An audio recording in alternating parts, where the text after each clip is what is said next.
I'm Heather Hedges-Dobropoulos, and I'm a professor of psychology and the founder of the online therapy unit here at the University of Regina.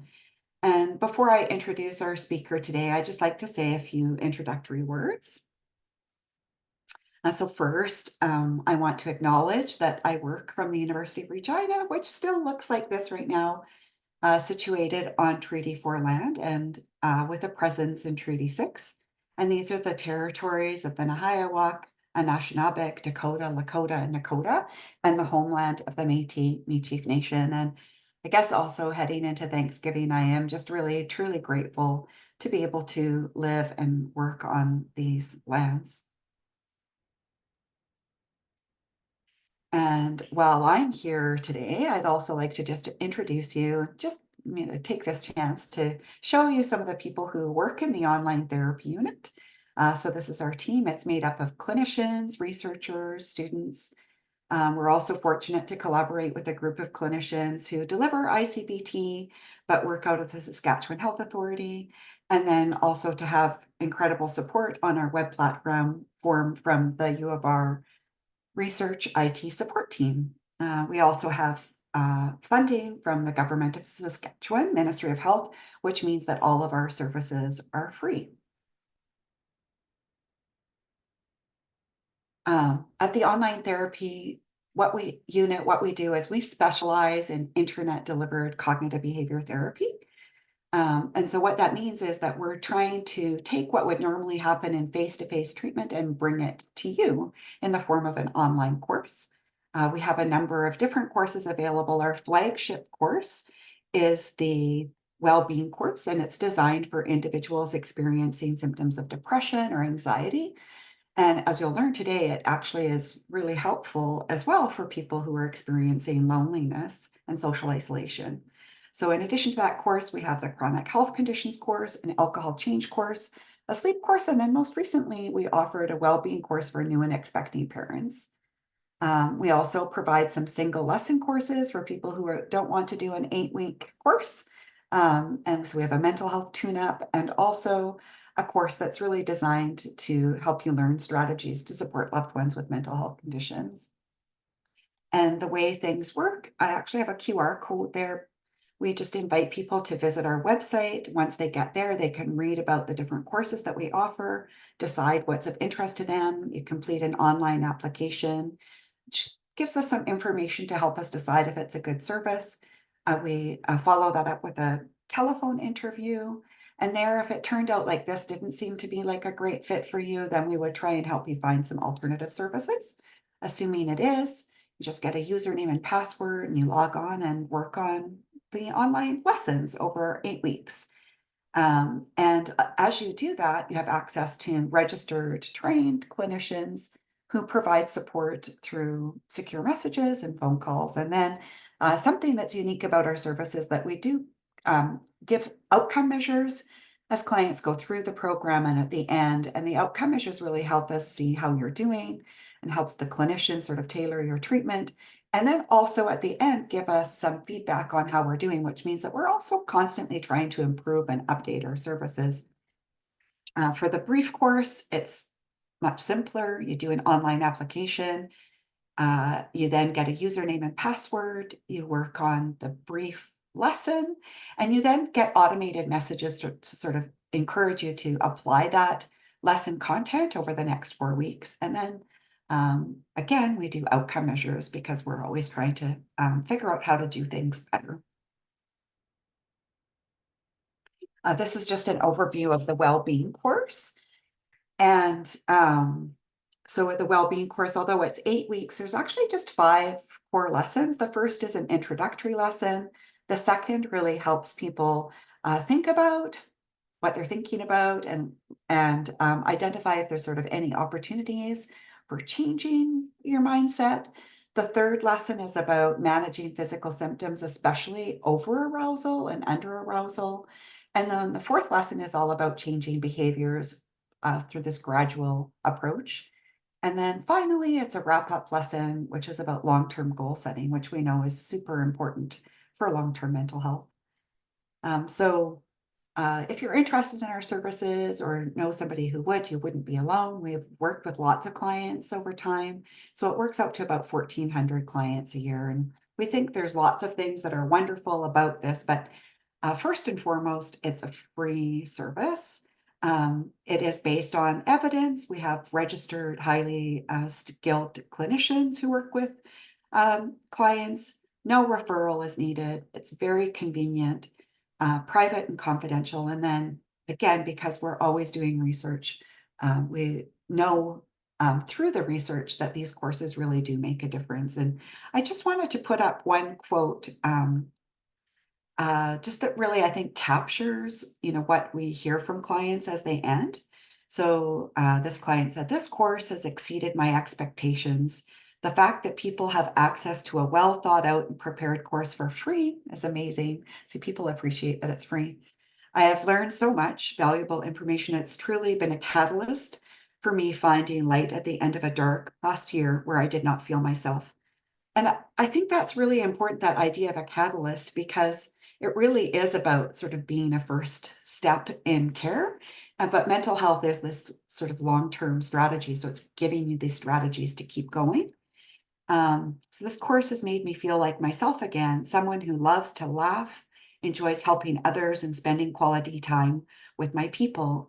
And again, I love that quote as well, because it really captures that this does make a significant difference in not only how you feel, but how you relate to other people, which is, that makes sense why we have a talk today on loneliness.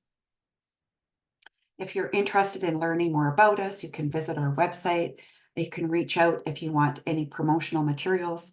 Up on the one side there, we have this prescription pad that we send out to providers, so it's easy to refer clients to us if you're interested.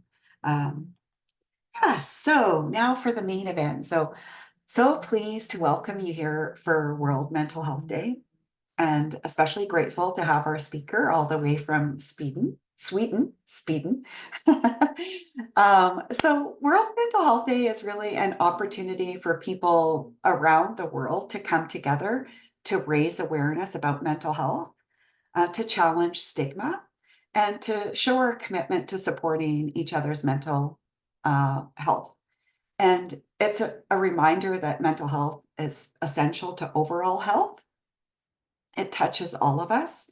I'm sure all of us on the line, directly or indirectly, in our families, in our workplaces, and in our communities. And by, I think, coming together for events like this, we're not only learning something new, we're also just contributing to a culture where it's safe to talk about mental health, where it's safe to seek support and to encourage others to do the same. So just really appreciate that everyone is on the line today in honor of World Mental Health Day.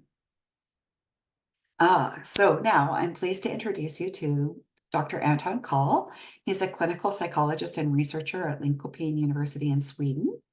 And we're really thrilled to have him here, not only because this topic is really of significant interest to so many people, but because we've had the opportunity to collaborate on our research with Dr. Call over the past several years and really learned a lot through him about loneliness and the impact of internet-delivered cognitive behavior therapy on loneliness. And so the way it's going to work now is I'm going to stop sharing my slides. He's going to share his slides. And then if you have questions or comments as we go through, you just put them in the chat. And then at the end, we have Lee Bourgeot on the line, and she's going to pose those questions to Dr. Call, and also will answer any questions you might have about the online therapy unit. So with that, thank you again for coming. And it's my pleasure to now turn this over to Dr. Cole. Thank you very much, Heather. I will now share my slides. Can you see it? Perfect. That's Good, great. great. Thank you. Yeah. Thank you very much for inviting me. It's been a pleasure to collaborating and getting to know the work from the group and to learn more about the important work that you do. Um, as was mentioned, I've been working on this for a, a while now. I realized when I made this slideshow that it's been 9 years now since we started with the first pilot trial, and I will talk more about that in a second. But it really is a interesting looking back at all the things that we have done and continue to do in the right now and will do in the future as well. So it's been a interesting journey. Let's see if I can. Yeah. Uh, so the World Health Organization very sensibly recognizes that health is not only a matter of physical well-being, but also involves mental well-being. In their definition, they also actually specified sort of a social well-being as an important third pillar of health as well. Um, and this is something that we know from epidemiology, for example, know can be highly important for understanding people's health. We tend to talk about this sort of broadly in terms of social connection, which is sort of a way of sort of describing all the ways that we can connect to each other.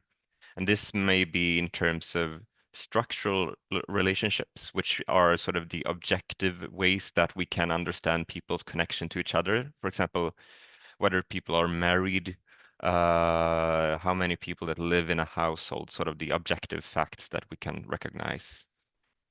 There's also a functional aspects to the connections we have with other people. The idea is that the relationships serve different functions, and for example, a friend may serve uh, some purposes and be able to fill up some functions, while some people at the workplace, for example, or a partner might fill other functions. So this, for example, involves the presence or the absence of social support, for example. There's also the sort of qualitative aspect, the sort of least tangible aspects of our relationship to other people. So for example, if you ask someone about their marriage or relationship, for example, you would get this kind of sense of their perception of how supported they feel, for example. And this is all of these are highly important if we want to seek to understand sort of the role that these factors play in a person's life and in their health. More specifically, my research has been focused on loneliness, which refers to sort of the uh, perceived social isolation, which is to say that this subjective sensation of being isolated from other people. So you can, for example, be lonely in a crowd, or feel perfectly fine without this kind of contact with other people as well. So it's very based on these personal preferences. We can contrast this to the sort of objective social isolation, which is sort of refers to this lack of frequency and a number of social contacts with other people. And I will come back to these when we talk about the collaboration that we recently finished with the online therapy unit. Specifically for loneliness, we can see some differences in sort of globally when it comes to the prevalence of loneliness, and that depends in part on how it's measured. But we know that, for example, WHO reports that 1 in 6 reported being lonely, according to the recent Commission report that was released at the end of June. In Canada, we have a slightly different number. So we have a 13.5 percent that report always or often feeling lonely, and also an additional pretty substantial percentage that report sometimes feeling lonely. Generally speaking, we tend to find this kind of U-shaped relationship between loneliness and age, meaning that it tends to be reported to be more common among young people and young adults, and then it tends to peak again at older age, although there's sort of conflicting findings uh, that have been reported as well. So it's sort of hard to pin this down exactly. In relation to mental health, we know that there's a robust link between loneliness and many mental health outcomes. So, for example, the prototypical one would be major depressive disorder, for example, but it's also very common with anxiety disorders in general, and in particular social anxiety. And even if we account for the sort of impact that, for example, major depressive disorder have on people, it loneliness still explains an increase in suicidal ideation and suicidal attempts, even beyond the impact that these other mental health problems have, meaning that we think that this very much is an important thing to pay attention to. There is this kind of chicken or the egg problem when it comes to understanding this as well, because we for example, we can imagine that people feel depressed because they're lonely, but we can also imagine that people feel lonely because they feel depressed and they withdraw from sort of social context, for example. If we have looked at this in terms of longitudinal studies, we know that there seems to be a reciprocal link between loneliness and symptoms of depression over time, and this is similar to what we also find with anxiety disorder. So this seems to be this kind of mutual influence in between these constructs. The best available evidence actually that we have are from studies using this kind of design that's called Mendelian randomization, which is essentially you look at sort of genetic markers of different disorders. And this allows you to sort of establish a quasi-causal link, which have been found with depression, suggesting that loneliness actually is linked to causally linked to an increase in depression, but not with alcohol use, for example. In terms of the definition that we tend to use when we describe loneliness, we tend to describe it as sort of this aversive kind of uh, emotion or affect that rises because of this discrepancy between the actual and the wanted situation. And I think this is quite helpful from a clinical point of view. We can sort of understand that we need to potentially increase the actual quality and quantity of social relationships as a means of sort of counteracting loneliness. Although there's also been some studies recently which are quite interesting in trying to changing this kind of wanted instead, and maybe sort of reappraising the value of being alone as a means of counteracting loneliness, and also kind of creating this increased value of actually being alone and using that as a kind of creative space, for example. But most interventions that we see usually focus on this kind of actual changing the actual situation as a means of reducing loneliness. In terms of the what we know in terms of interventions for loneliness, there's been a few very influential studies. This one, the first one mentioned here by Massey from 2011, really sort of laid the groundwork for what is to come in terms of the interventions that have been developed and tested during these past 15 years. So really the main finding from this study is that at this point there were really few quality randomized controlled trials that actually tested these kinds of different interventions. And they arrived at the fact that there were a few different ways of addressing loneliness. So, for example, you could strictly sort of provide social support directly to people who feel lonely. You could also more focus on sort of providing like a context or an arena for people to get to know each other in.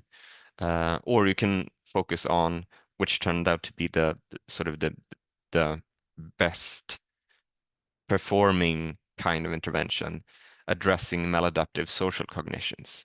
And this is, in essence, turned out to be sort of an implicit recommendation of providing cognitive behavioral therapy as a means for this group. It had been tried on a couple of occasions, but it really sort of set the framework for this being an option for this population. And it's a very important reason why we started doing the kind of studies that we later on did. We tried to update this a bit back in 2021, focusing specifically on psychological interventions for loneliness. And much like we saw in this previous meta-analysis, we found that there is a substantial heterogeneity in this among these studies as well. So we have mindfulness interventions, we have interventions based on sort of a social identity approach to health, which is very interesting as well as sort of other a lot of other sort of scattered approaches that have been used, for example, reminiscence therapy among older adults. We found that generally speaking, cognitive behavioral therapy and also the social identity approaches that I mentioned briefly turned out to be the ones that have produced the best results. And that continues to be the way as well as in this sort of very fresh meta-analysis that is about to be published now by Matthias Lasgård in where they sort of did this incredibly ambitious meta-analysis of all kinds of interventions that are soon to be published in American Psychologist. So sort of this is the backdrop for why we did what we did in a way. And alongside this, we also wanted to work a bit on the sort of theory behind why we think that cognitive behavioral therapy might be a good approach to use in these cases. So this is the model that we worked on before 2020, and it was sort of an attempt to trying to understand the sort of general principles that maintain these feelings of loneliness for some people, and might explain why it becomes a problem for sort of a percentage of the population. So we wanted to explain this link between the sort of transient experience of loneliness that I think most people are very familiar with and that we all experience from time to time, but also why this comes to be like a persisting problem for some people. And for this, we sort of scanned the literature. We did more of a theoretical review on how we could understand this and arrived at this kind of model, which involves both negative interpersonal appraisals, sort of that you can, reminiscent of social anxiety to some extent, that is also sort of fuels into these things, avoidance and different kinds of counterproductive behaviors. And at the end, sort of makes this kind of sort of perpetuates this sensation of being isolated and alone in a way that we can understand why some people end up with this as a persistent problem. Uh, as you can probably see, it shares a lot of sort of commonalities with other mental health problems, which may explain also the sort of the link between loneliness and, for example, depression and anxiety disorders. And it also, as we thought about it at least, offers potential targets for intervening. So, for example, cognitive restructuring to counteract these kind of maladaptive cognitive processes, for example, might be a good idea. Okay, in terms of the interventions that we have tried and tested, it all started back in, like I said, 9 years ago-ish, when we started to work on this pilot trial. And the idea is that we wanted to create this intervention based on our understanding of the literature and based on what we knew from previous studies in which we involved these kind of CBT strategies and um, I'm blanking.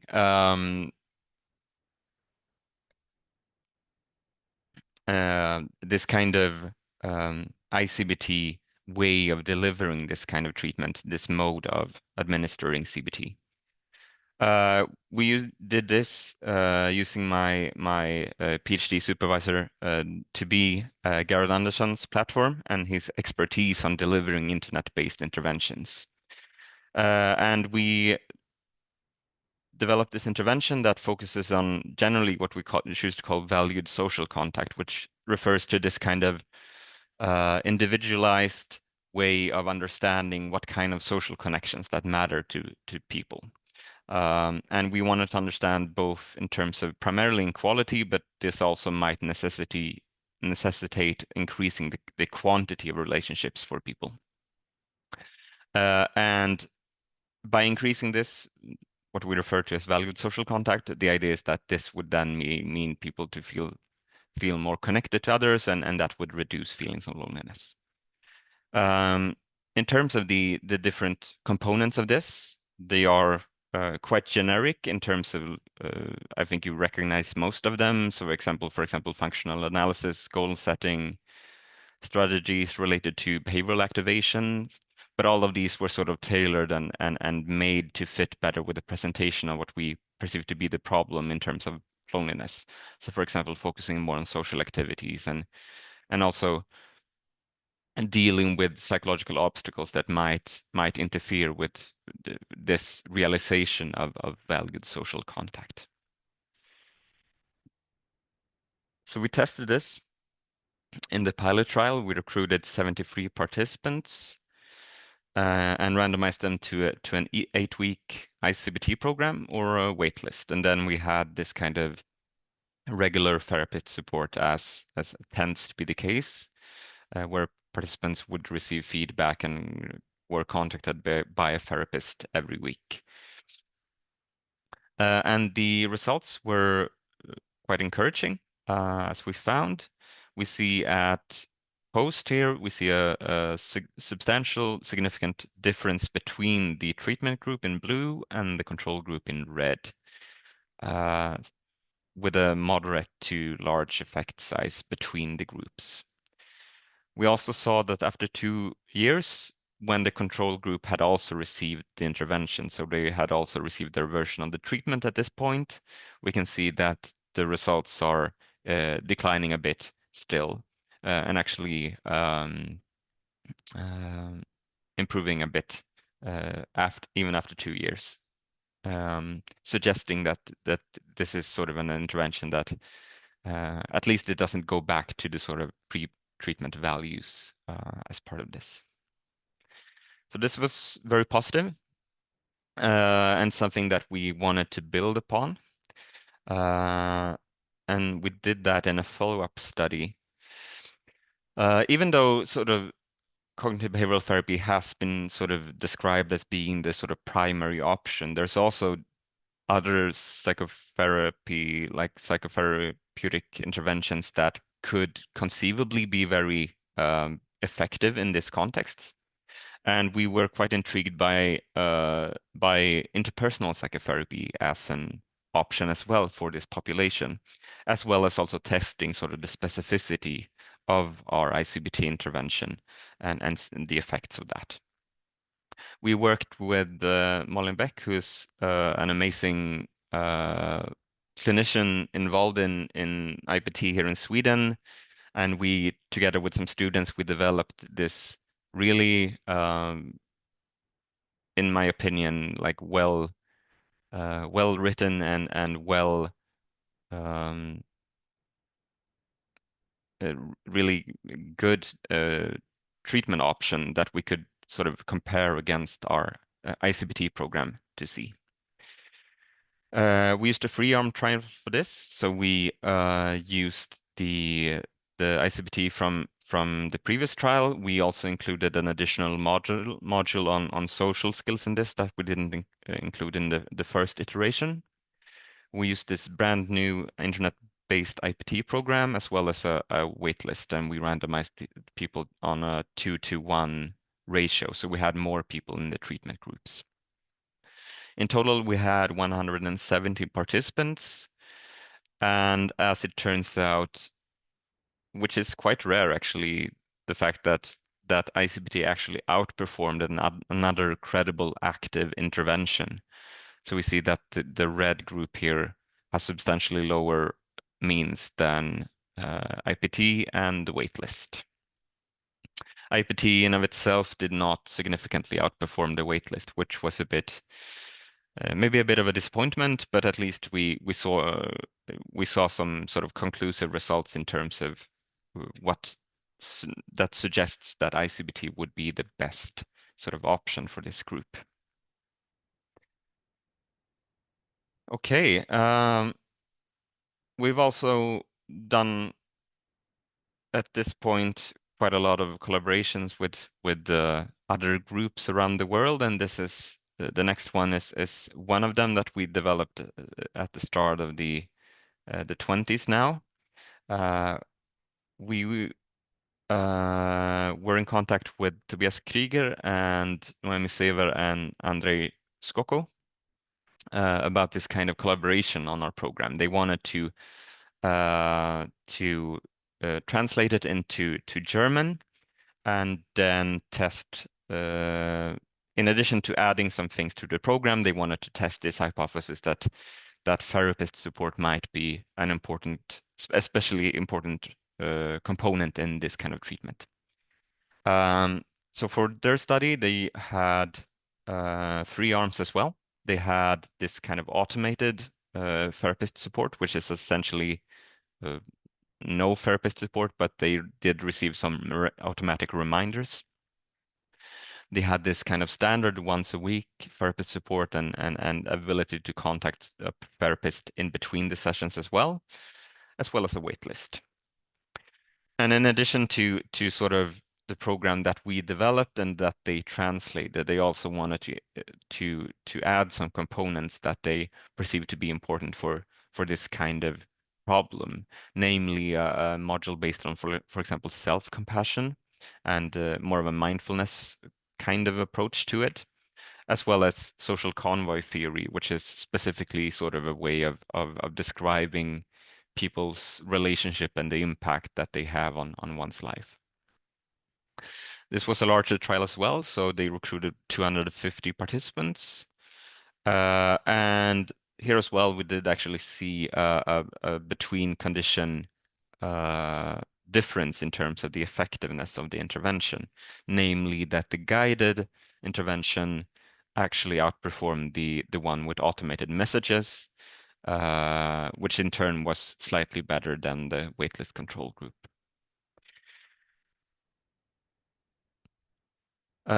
Sort of at the same time, around the same time as we sort of were consulting with the people in Switzerland, we also started working with my sort of PhD co-supervisor, Ross Shafran in London. Ross and the incredible Tom, who did this for his clinical doctoral degree, were interested in testing our intervention in young people, but also in terms of developing the intervention in a format that might be more in line with sort of this kind of face-to-face therapy that we haven't really tested our intervention as. So for his doctoral degree, Tom conducted this single case experimental design of synchronous CBT for young people. And this was during the pandemic, so we had sessions via Zoom, but in essence, this was sort of the same way that you would have these synchronous 45-minute sessions involving both the participant and their caregivers, and we would then test the material that we developed in this kind of setting instead. So we had 7 participants in total, and in this kind of a design, everyone sort of serves as their own baseline. So we see there's a baseline phase here that then goes into the intervention phase, where you hope to see this decline in loneliness ratings. And then there's the post-intervention phase. And as you can see, for many of these, we see a pretty substantial decrease during the intervention phase and down that continues into the post-intervention phase. And some people have, slightly smaller decreases. But generally speaking, from a statistical point of view, the analysis pointed to reductions for all the participants. And there's only 7 people, but given the design and given the data that we collected on acceptability, for example, we are very encouraged by the ability to translate this into sort of a face-to-face setting as well, with substantial reduction in loneliness on average, and also very, very high acceptability in terms of from both participants and the caregivers. Okay. We also had another person reach out. Benjamin reached out for his PhD. He was interested in the concept of single session interventions and these very, very brief interventions that we see, mostly based on the work by Jessica Slider and her team, who I think they're now at Northwestern, if I'm not mistaken. And so Benji reached out and he asked whether or not we could use our material in two different ways as a means of testing this kind of single session approach. So we had three arms in this study as well. We had the active control group. This would be sort of a more of a, he wanted to make it as relevant as possible for loneliness. So we used a sort of module of sort of asking people to sharing feelings with other people as a means of sort of feeling better about the symptoms that they had. And then we had the one session condition, meaning that there was one module available to the participants, and this was done it should take about 20 minutes to read. And some people were also randomized to the free session condition, which was a 3 week kind of treatment with 20 minutes per week for the sessions. As you can see, all the groups improved about equally when it comes to week 4, sort of the post-treatment assessment. And even though there's like slight differences in terms of the comparison between the active conditions and the active control group in yellow, this is not statistically significant. So it seemed to suggest that all of these worked equally well or equally bad, depending on your view of it. I think it's interesting to point out at least that there is a quite substantial decrease across all of these conditions. So it's not like I think it's bigger, a lot bigger than we would expect with a passive control group. So with a wait list, for example. Okay, so that didn't seem to work, unfortunately. That takes us to this sort of final stop at the journey thus far, at least, which is the collaboration that we have conducted now with the online therapy unit. We know that social support and other variables relating to the social domain can influence the efficacy of psychotherapy in general, but we do not know whether or not this is the case for ICBT as well. So for this study, we had three principal aims. We were working with trying to map out the prevalence of frequent loneliness and social isolation in this sample. We wanted to look at the effects of the transdiagnostic and treatment, the well-being course on the social outcomes that we involved, as well as looking at the moderating capacity of loneliness and social isolation in terms of the effects of the on symptoms of depression and anxiety. So for this, we used data from 625 clients in this sort of regular care flow. As it turns out, for this first one, both loneliness and social isolation are very common, especially loneliness. We had about 3/4 of the sample actually scored at or above the cutoff that we used, and the cutoff that we used was still decently conservative, I would say, which I find to be very interesting in terms of how common this was. About half the sample also scored above the threshold for social isolation as well. Luckily, we did see decreases in terms of both loneliness and increases in social engagement during the study as well. So even though the effect sizes are about from pre to follow-up are roughly half of what we see for the like primary symptom measures, there is still a significant decline in loneliness and increase in social engagement. As it turns out, we used two different models to sort of analyze the impact that these two variables have on the outcomes of depression and anxiety. And for social isolation, they were quite clear in suggesting that neither just looking at the pre-treatment ratings nor looking at all the available ratings during the study actually had an effect on neither depression nor anxiety in this case. A positive finding that would suggest that people can be quite isolated and still benefit from this kind of intervention, which I think is a very sort of positive finding. For loneliness, this was a bit more complicated because the model suggested that the pre-treatment rating, so the higher ratings at the pre-treatment, the better, the more they actually improved in terms of their ratings of depressive symptoms during the study. And this is probably in part due to the fact that loneliness and depression are more highly correlated at first, and it might simply be that people have more room for improvement in that case. But the more interesting thing, I think, was that we actually found that if we looked at all available ratings during the study of loneliness, then we found higher ratings of loneliness to predict worse outcomes when it comes to symptoms of depression, suggesting that loneliness might actually play might be a moderator of treatment effect for this kind of treatment. Okay, and to sum this up, I think generally speaking, the studies that we have conducted do suggest that ICBT has a clear potential as a tool for reducing loneliness, both specifically when focusing specifically on loneliness, but also potentially as sort of just improving uh, as a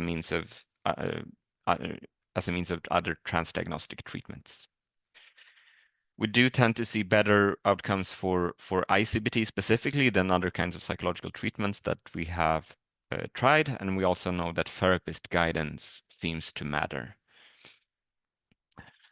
Importantly, from this last study that I told you about, loneliness may actually influence the effectiveness of transdiagnostic ICBT, and that might be something to pay attention to in the future. And we are right now working on a randomized control trial where we are randomizing people scoring above this threshold to receive either like the ordinary well-being course or also a specific resource dedicated to loneliness that we hope might be able to help these people as well. Okay, I think I've gone over the time by a few minutes. Thank you very much for listening. And yeah, thank you. So it doesn't look like we have any questions waiting, but if anyone does have a question, please feel free to write it in the chat so we can get it answered for you.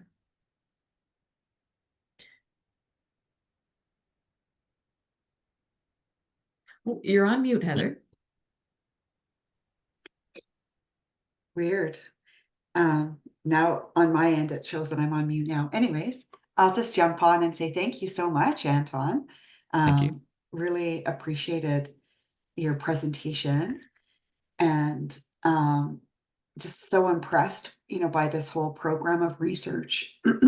For any students on the line or other researchers, I think it's just such an incredible example of how you start in one spot and then each study leads to the next study. And I've certainly benefited so much from being able to collaborate with you, and I'm really excited about the work that we're doing right now to try and further improve our intervention. So on that note of this journey, I thought I would ask you what might be some future directions that are of interest to you as you move forward. I mean, ideally, I think sorry, I'm coughing.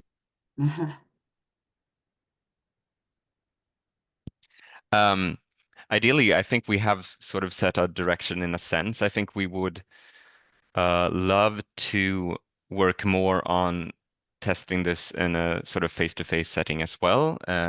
and we also had the idea that we would develop our internet-based or our internet-based intervention for young people in the UK. So that was something that we had an idea about. It hasn't materialized yet, but hopefully in the future. Awesome. So that is a point that we have. There has been some interest, sort of mutual interest in trying to test this in sort of a primary care setting in Sweden as well as a standalone intervention. It's with bureaucracy and stuff, it's not easiest to get going, but I can see it making a difference there as well. So that's something that I hope to see. Um, yeah. So hopefully, continuing down the track that we have been working down for now a while. So yeah. Yeah. I see there's one other question on the line, but maybe before I turn it back over to Lee, I'll ask one more question. Which is, so you mentioned with young adults, what do you think might be important with them? Are there any sort of anything different that you would suggest with young adults when it comes to addressing loneliness? Anything? Um, I mean, in a way, I think you have to often the sort of social context around people tends to be quite a bit different during sort of adolescence and childhood in terms of you have people around them, right? But they might not feel, connected. They might not feel understood by their parents, for example, and that might contribute to this sense of isolation and loneliness. So it's definitely important to sort of look at the sort of, I mean, family dynamics and how you can kind of hopefully work with that as a means of helping the young person in that case. Um, so I would say that is kind of the biggest difference, I would say, compared to the sort of adult samples that we had in our studies, where people might be quite, isolated. They might simply not have the kind of social network that most young people have, at least at home. It might be a different question in school, for example, but Yeah. yeah. Would you do anything different in terms of like technology with young people or addressing anything like social media? Mm. Uh, I guess I always wonder about that, like the impact this is having. Yeah, I mean, no, on everybody, but yeah, especially back then. no, it's very interesting, and I think and I think you kind of have to involve it in a way. I know that we had a module that was specific to the young people that we developed in that trial where we that was focused on sort of managing bullying, for example, and that was involved social media, where that might be a substantial problem for some young people. So I think you at least have to be aware of it and how it plays into the young person's sort of sense of being isolated and uh, understood by other people. Definitely. Yeah, okay. There's been a little bit of chat happening, so I'll turn it back to you, Lee. So we did have a question about the OTU course offerings outside of Saskatchewan, which I put in the chat, but for anyone interested, we do have 3 courses that are available outside of Saskatchewan, but they are all self-directed. So I put the link to our homepage so you can explore those. But a question for you, Anton, is are there any aspects or components of ICBT that may be particularly impactful on loneliness? I think the kind of, and this isn't something that we tested. Well, we have some data from the pilot trial actually, but I think that most people researching loneliness has generally focused on the cognitive aspects of loneliness. But I think that what we have found to be the case is that you want to work with the sort of behavioral options of the treatment as much as possible to actually, people need to be out and about to be able to to form new bonds, and I think that's a lesson that we sort of try to emphasize now in the sort of ongoing and future trials as well, that people need to really yeah move move before they start to think differently, I think. Um, so I would say that is the biggest one. And I guess in generally speaking, I think you have to really kind of promote patience when it comes to this, because social relationships they take a while to develop, right? And it needs to be a sort of continuous effort at a point. And I think that's probably the case for all things CBT, but particularly when it comes to it can be quite you need to be quite persistent, and you need to find strategies that can sort of promote this persistence, I would say. Thank you for the answer. And that's it for questions in the Q&A or the chat. But if anyone does have any last minute one, get it in now. But I'll hand it over to you, Heather. You're muted again.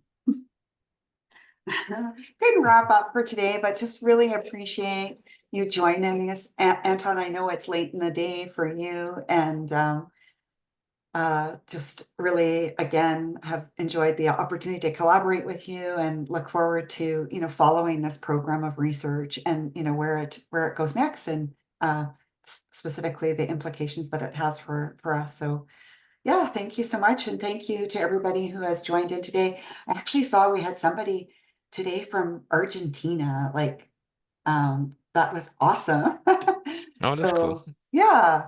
Yeah, so yeah, thank you, Anton, and thank you everybody for joining us. And feel free to reach out. If they had questions, can we put your email here in the chat for them if anybody wanted to reach you directly? Yeah, absolutely. Yes. I don't know if that's something you could And I'm type also there. happy to share the slides as well, if it can be done, and if it's something that is of interest as well. So Yeah.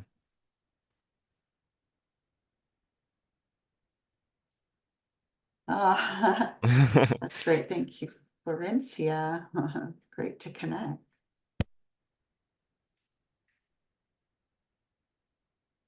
Great. Okay. Well, have a great long weekend. Or, well, for those of you who are here in Canada, have a great long Yeah. weekend. Happy Thanksgiving. For the rest of you, have just a regular great long weekend.